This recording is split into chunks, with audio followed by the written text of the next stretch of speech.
sumber dari arah rencana. Nah, kali ini arah rencana akan membahas jurusan yang nggak kalah kerennya dari jurusan-jurusan sebelumnya, yaitu jurusan pendidikan kimia. Nah, kali ini aku lagi sama mahasiswa yang sedang menjalani perkuliahan di jurusan pendidikan kimia. Nggak afdol kalau kita nggak kenalan dulu nih sama narasumber. Silahkan memperkenalkan diri, Mbak Karin. Halo, namaku Karina, sekarang mahasiswa semester 6 di UNY, jurusannya pendidikan kimia, prodinya juga pendidikan kimia. Oke, makasih ya Mbak udah menyempatkan waktunya. Kita sharing-sharing mengenai jurusan pendidikan kimia. Nah, sebelumnya aku mau tanya, kenapa sih Mbak Karin ini memutuskan untuk kuliah di jurusan ini? Dulu tuh sebenarnya kan aku SNM, jadi itu karena aku dari IPA dan SNM-nya kan harus sejalan tuh biasanya. Nah, karena mikir juga peluang dan karena karena di SMA itu kebetulan dari fisika, biologi sama kimia, aku paling mudingnya kimia pada saat itu. Akhirnya diarahkannya sama BK dan juga sama guruku, akhirnya di pendidikan kimia aja coba gitu. Nah, terus aku ngasihnya ke urutan pertama dan alhamdulillahnya juga keterima, jadi ya udah gitu.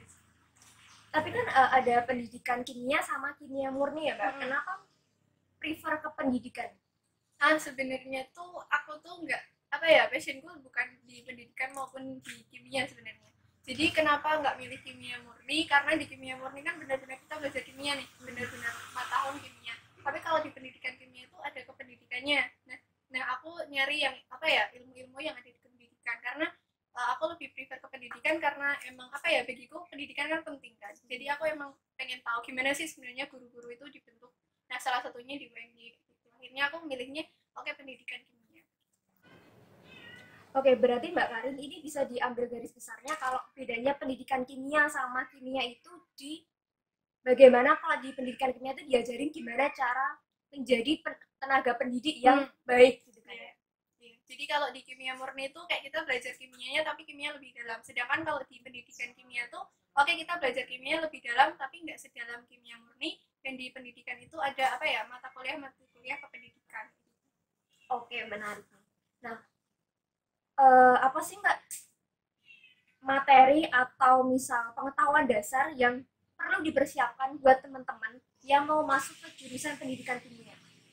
Sebenarnya kalau kita kuliah di pendidikan kimia itu nanti di semester 1 kita ngulang dari awal kayak gitu. Jadi kayak kita recalling memori kita di SMA sama kita belajar lagi dari awal dasar-dasarnya yang salah-salah konsep di SMA itu kayak apa gitu. Jadi kalau yang perlu dipersiapkan mungkin nggak terlalu spesifik sih, mungkin nanti dasar-dasar kimianya aja yang diingat-ingat, atau selama kita masih tahu apa itu kimia kayak gitu masih bisa karena balik lagi di semester 1 diulang dari awal gitu. Nah, berarti kalau buat teman-teman yang awalnya dia nggak suka kimia, bakal kesusahan nggak sih kalau masuk ke jurusan ini? Mungkin kesusahan ya, karena kalau sekali lagi kalau jurusan itu kan passion ya. Jadi kalau kita nggak passion di sana, apalagi kita nggak suka, itu nanti kayak ngaruh ke struggle-nya kita itu. Kayak ibaratnya yang lain nyantai karena suka kimia, yang nggak suka bakal lebih struggle karena dia nggak suka dan harus kayak harus memahamin lagi kan sesuatu yang nggak dia suka. Tapi nggak harus benar-benar pintar dulu kan? Enggak sih, aku juga nggak pintar di kimia. Aku juga nggak pintar di kimia gitu. Tapi kayak selama kita mau mau ngikutin prosesnya, semua kita bisa. Nggak harus pintar di kimia. Tapi kalau misalnya buat teman-teman yang mungkin dari sosum, terus tiba-tiba dia pengen lintas ke saintek nih, tadi kan dijelasin kalau misalnya di awal-awal diajarin dulu dasar-dasar kimianya. Nah, kalau dia di SMA belum pernah belajar kimia terus dia masuk ke jurusan ini, bakal kesusahan banget nggak sih Mbak? Mungkin susah ya, karena kalau kita kimianya udah dapet di SMA kan kita cuma butuh nge-recall lagi kan, dulu udah pernah diajarin kayak gini. Tapi kan kalau yang misal dari jurusan IPS itu kan kayak baru banget kan, kayak ini harus diajarin dasar-dasarnya dari awal, dan itu mungkin kayak lebih waktu lama dan mungkin tingkat kesulitannya lebih. Kalau di SMK sendiri sebenarnya kimia SMK tuh ada gitu. Cuman karena kalau kimia SMK tuh disesuaikan sama kejuruannya, jadinya tuh kayak ya susah-susah gampang tapi lebih susah dari yang dari IPS kayak gitu. Intinya kalau misalnya teman-teman mau masuk ke jurusan ini, yang jelas yang benar-benar harus dipersiapkan adalah materi kimia waktu SMA. Jadi sebelum masuk kuliah perlu di-recall lagi ya Mbak? Ya, itu lebih baik sih kayak gitu. Nah, perkuliahan itu nggak lepas dari segala macam peralatan yang mungkin dibutuhkan. Nah, kalau di pendidikan kimia ini peralatan apa aja sih Mbak yang dibutuhkan untuk menunjang kuliah? Kalau mahasiswanya ya pendidikan kimia ya relatif sih kayak laptop, handphone dan lain sebagainya. Tapi kalau untuk apa ya, untuk mungkin lebih ke praktikumnya ya. Untuk ke praktikumnya kita pakai lab, dan di lab semuanya udah ada alatnya. Cuman di awal itu nanti kita beli jas lab kayak gitu, perlengkapan lab, misal kayak apa ya, kayak sarung tangan, kayak masker kayak gitu. Tapi kalau yang beli di awal itu jas lab, karena kalau praktikum wajib pakai jas lab. Berarti ini secara garis besar kalau peralatannya sama kayak jurusan yang lain, perlu laptop, tapi mungkin yang khusus ya just lab dan mungkin sarung tangan atau masker. Oke. Nah, yang paling ingin diketahui sama teman-teman dari jurusan perkuliahan itu kan pasti apa sih yang dipelajari. Nah, kalau pendidikan kimia ini boleh dijelasin Mbak semester 1, 2 atau seterusnya itu apa aja sih yang dipelajari? Kalau di semester awal itu nanti kita belajar dasar kayak kimia dasar, matematika untuk kimia dasar, terus kayak fisika dasar, kayak gitu-gitu, biologi untuk kimia itu kayak benar-benar dasar-dasar dari kimia dulu, kayak semester 1 kita dasar-dasar. Terus ada juga mata kuliah umum yang kayak agama Islam, terus kayak apa ya, pendidikan kewarganegaraan gitu. Terus ada juga makul-makul kependidikan, kayak misalnya ilmu pendidikan. Kalau di awal-awal kayak gitu, nanti baru ke semester berikutnya nanti bertahap. Oh, misal dari kimia dasar kita mau pelajari kimia yang lebih ke spesifik atau lebih dalam. Terus ke pendidikannya juga lebih kayak misal kayak psikologi pendidikan gitu-gitu. Jadi bertingkat, bertahap. Oke. Tadi kan Mbak Karin tuh jelasin kalau ada fisika dasar, ada matematika dasar. Nah, kenapa di jurusan pendidikan kimia tuh harus belajar fisika sama matematika dasar? Karena mereka kan sains kan sebenarnya. Terus kimia itu juga apa ya, masuk ke dalamnya. Misalkan kayak fisika untuk kimia. Fisika untuk kimia kan kita juga mempelajari misal gas-gas yang ada. Kan kimia juga ada gasnya kan, misalnya hukum gas ideal dan lain-lain. Jadi kayak kita benar-benar mempelajari. Kalau misalkan biologi untuk kimia pun juga ada, nanti kayak biokimia yang berhubungan dengan misalnya karbohidrat, protein itu kan kayak ranahnya kan di apa ya, kayak ranahnya tuh di biologi, padahal itu juga di kimia gitu, mengenai analisis senyawanya dan lain-lain. Nah, terus kalau itu kan di semester awal, kalau semester atas itu kan identik mungkin sama peminatan atau spesialisasi. Nah, kalau di pendidikan kimia ini ada spesialisasi gitu nggak sih? Kalau aku selama kan ini udah 6 semester ya, nggak ada sih spesialisasi, tapi kayak ada mata kuliah pilihan di akhir. Nah itu mata kuliahnya pilihan itu nanti tergantung kita sukanya apa gitu. Misalkan aku kemarin milihnya kayak limbah, pengolahan limbah B3, terus kayak gitu-gitu. Jadi kayak nggak ada spesifik kayak kimia organik, kimia apa gitu, nggak dari pendidikan. Boleh disebutin sedikit beberapa kayak pilihannya tuh apa aja sih Mbak? Pilihannya apa aja ya? Pilihannya itu ada, aku milih eksperimen kimia di sekolah, terus ada pengolahan limbah B3, terus ada apa lagi? Oh, review penelitian itu aku pilihnya karena apa ya, memudahin kita buat bikin skripsi sih nanti. Jadi kayak kita tapi isinya tuh kayak nganalisis jurnal internasional kayak gitu, terus nanti akhirnya buat essay dan lain-lain kayak gitu sih. Beberapa ada yang milih juga kimia minyak bumi kayak gitu. Kalau kimia minyak bumi kan emang kita difokusin misal kayak industri kimia minyak bumi itu kayak apa, terus pengolahannya gimana gitu. Nah, kalau misalnya Mbak Karin tadi kan milih ke limbah ya, nah itu mempengaruhi skripsi atau pekerjaannya nggak sih? Nah, kalau skripsi itu nanti ranahnya kita meneliti atau melakukan penelitian, tapi konteksnya di pendidikan kimia gitu.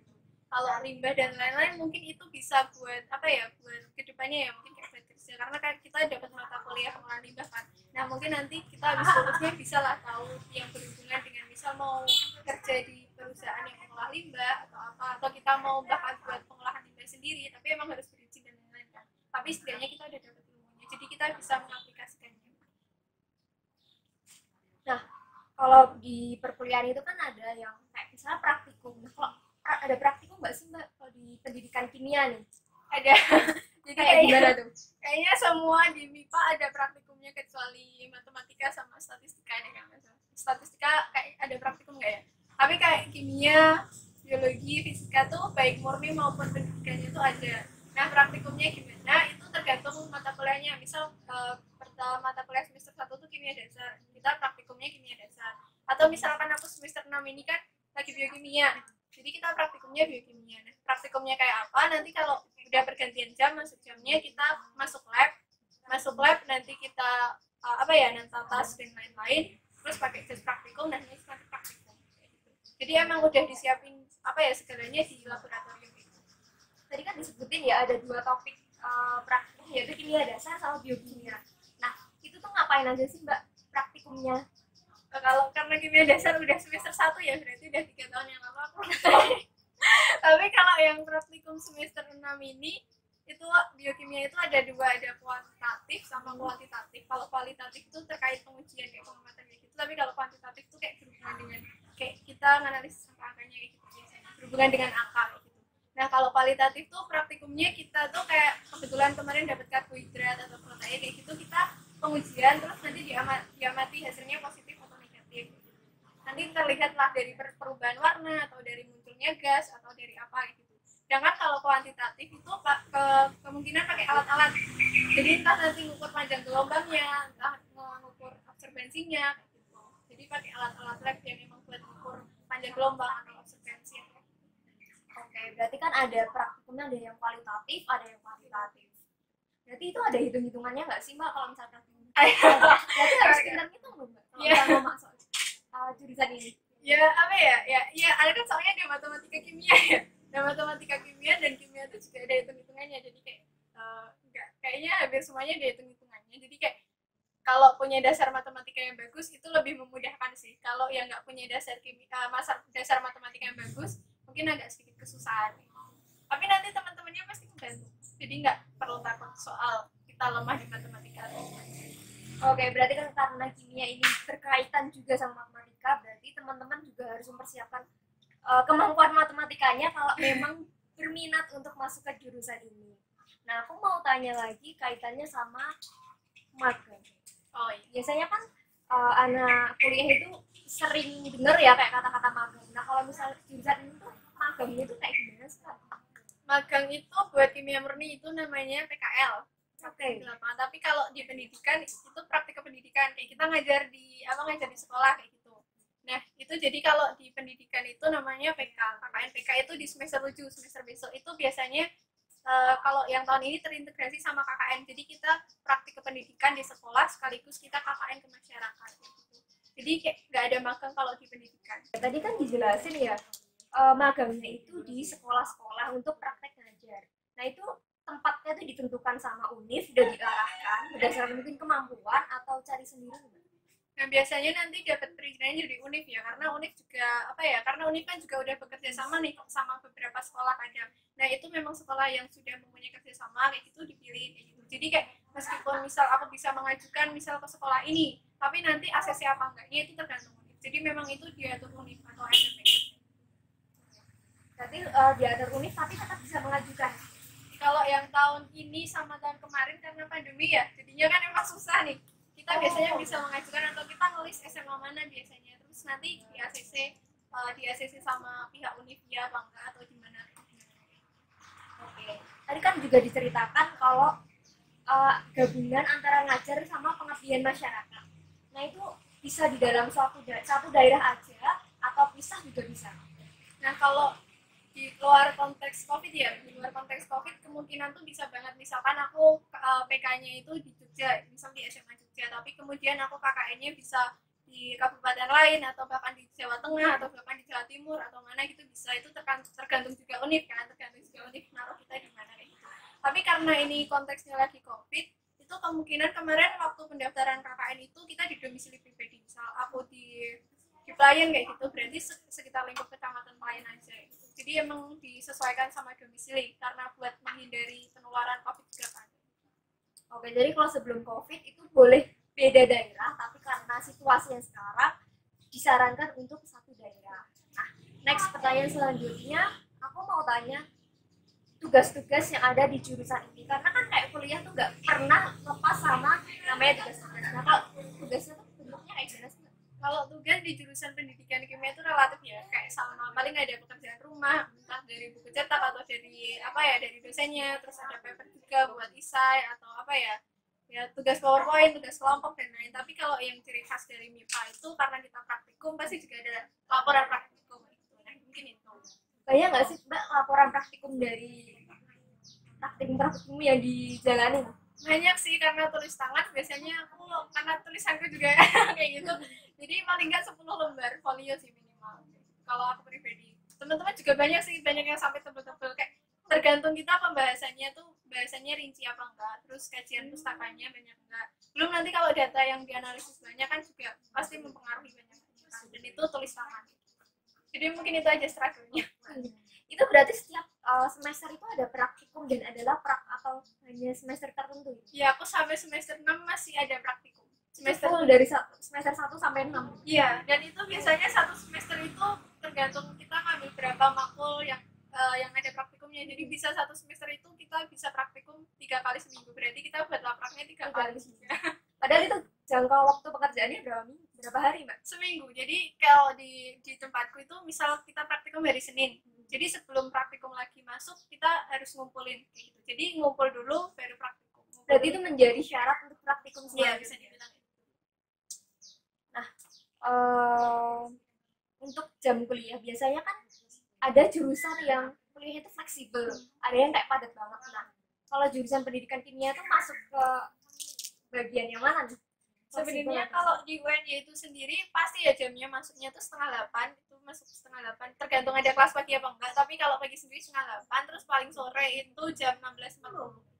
Nah, terkait kepadatan apa enggaknya nanti tergantung SKS-nya juga, karena SKS tempat kepaketan. Jadi ada yang sehari itu bisa dari pagi sampai sore full, ada yang hari lain cuma siang, atau hari lain cuma pagi, cuma sore itu. Tapi itu tadi kayak pagi sendiri itu 7.30, paling sore kita selesai kelas 16.40. Jadi habis itu bisa berorganisasi atau kita mau KM itu bisa. Berarti punya waktu yang banyak untuk kita mengembangkan diri di luar akademik ya Mbak, kalau kita masuk ke jurusan ini. Nah, terus kan kalau misalnya udah kuliah, banyak teman-teman yang pengen ngetes nih kemampuannya kayak gimana sih kalau misalnya mau menerapkan ilmu perkuliahannya itu di perlombaan. Nah, kalau di pendidikan kimia ini lombanya tuh bentuknya kayak gimana sih Mbak? Teman-temanku kebanyakan ikutnya tuh kayak karya ilmiah gitu ya, riset atau bisnis plan kayak gitu. Tapi kita juga bisa kok misal kita punya hobi lain di luar kepenulisan yang berbau ilmiah, yang berbau eksperimen atau penelitian, kita bisa. Kalau aku sendiri, aku kebanyakan ikutnya dari tahun pertama itu lombanya debat. Jadi emang itu kan nggak MIPA banget juga. Iya. Nggak MIPA banget. Ada juga atlet-atlet dari MIPA juga banyak yang ikut kejuaraan nasional gitu. Ada juga yang dia juga penari misalnya gitu juga bisa. Jadi banyak sih spektrumnya. Tapi kalau paling banyak dia ikut itu karya ilmiah. Jadi secara garis besar kalau mau khusus ke pendidikan kimianya, teman-teman bisa ikut kayak karya ilmiah, tapi tidak bisa dipungkiri juga kalau kita bisa ikut lomba selain kayak gitu berdasarkan passionnya kita. Yeah. Nah, kaitannya sama semester akhir ya Mbak. Semester akhir itu kan biasanya ada tugas akhir. Nah, kalau di pendidikan kimia ini tugas akhirnya bentuknya kayak gimana? Tugas akhirnya karena aku pendidikan ya, nanti di semester 3 atau 8 ya, itu nanti ada kolokium. Kolokium tuh kayak kita meneliti, kayak meneliti apa gitu. Nah, terus itu buat syarat yang di kimianya sendiri. Tapi kalau syarat skripsinya sendiri, tugas akhirnya itu berhubungan dengan pendidikan kimia. Jadi biasanya skripsinya kebanyakan kayak misalkan strategi apa yang diterapkan dalam pendidikan kimia, atau misalkan metode belajar ini buat meningkatkan apa, atau kesalahan atau miskonsepsi dalam pembelajaran kimia itu. Jadi kayak semuanya tentang pendidikan kimia yang ada di dalam pendidikan kimia. Okay. Kalau selama waktu kuliahnya berapa tahun sih kalau di sini? 4 tahun. Semester 8 kan, semester 8 tuh 4 tahun, berarti kalau di awal semester 8 bisa 3,5 lebih dikit. Tapi kalau batas waktunya itu angkatanku kayaknya sampai semester 12.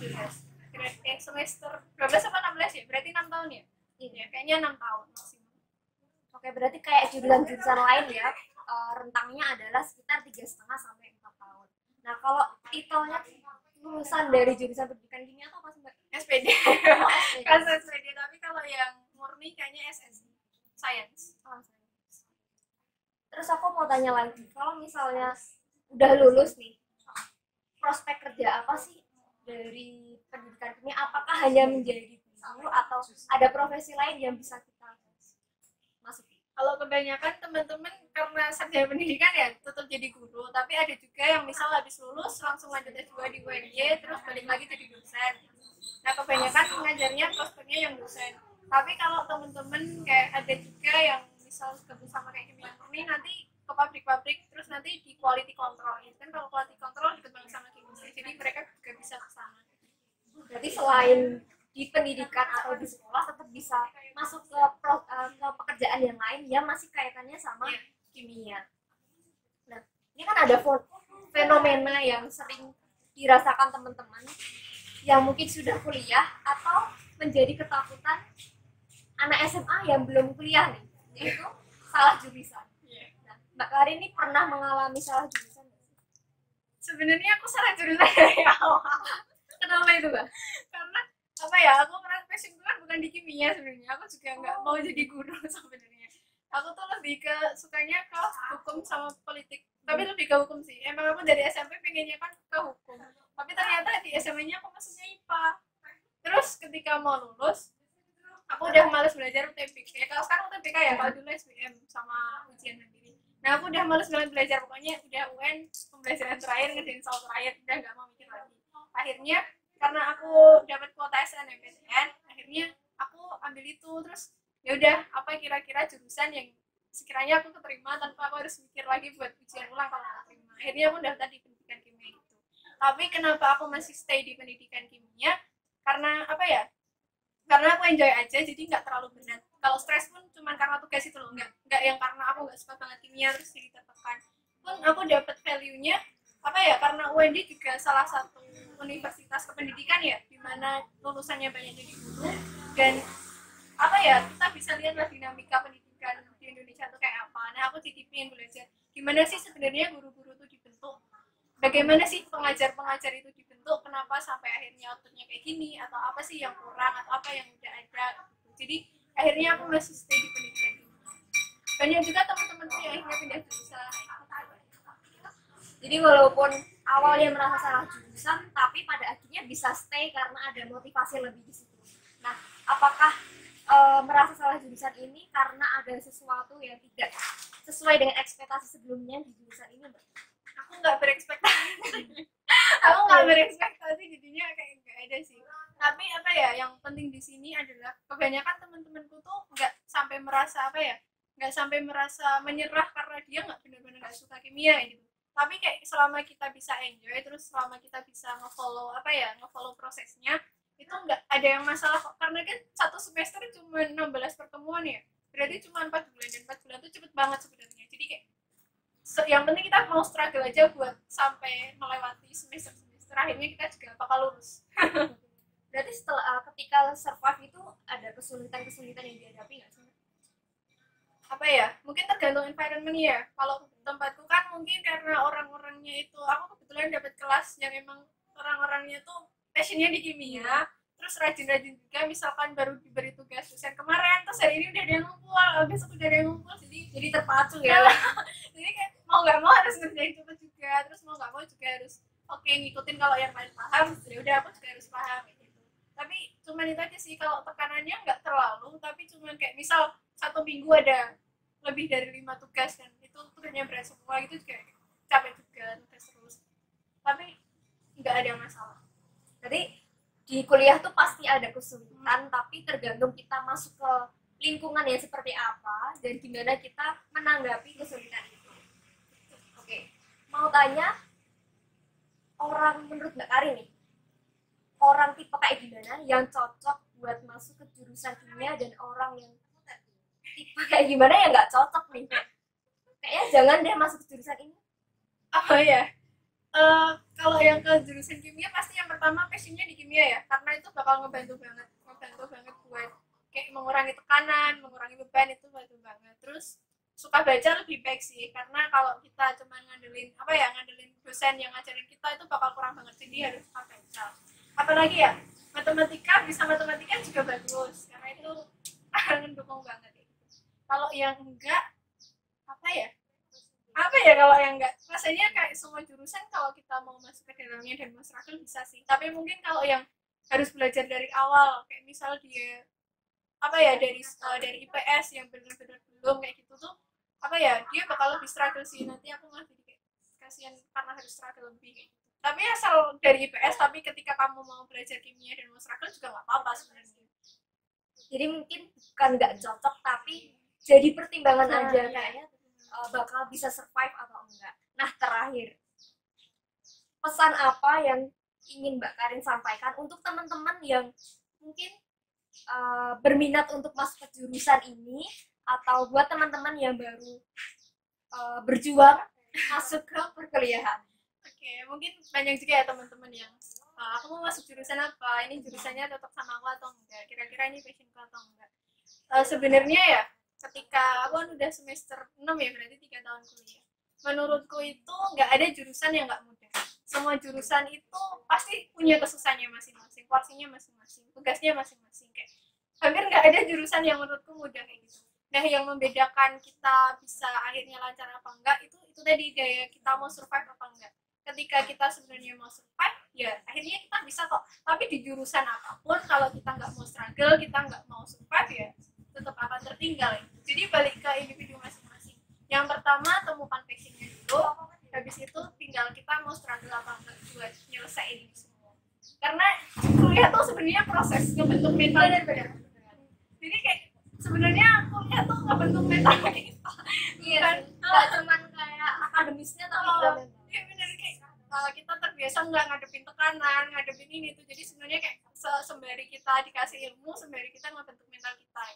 Jadi kayak harus jalan berdampingan dua-duanya. Nah, makasih banget Mbak Karin udah mau sharing-sharing sama kita dan berbagi informasi mengenai jurusan pendidikan kimia buat teman-teman. Nah, buat kalian yang masih kepo sama jurusan-jurusan lain yang pastinya nggak kalah keren, silahkan tulis di kolom komentar. Dan jangan lupa untuk subscribe dan pencet tombol loncengnya untuk mendapatkan notifikasi mengenai jurusan-jurusan yang lain. Sampai jumpa!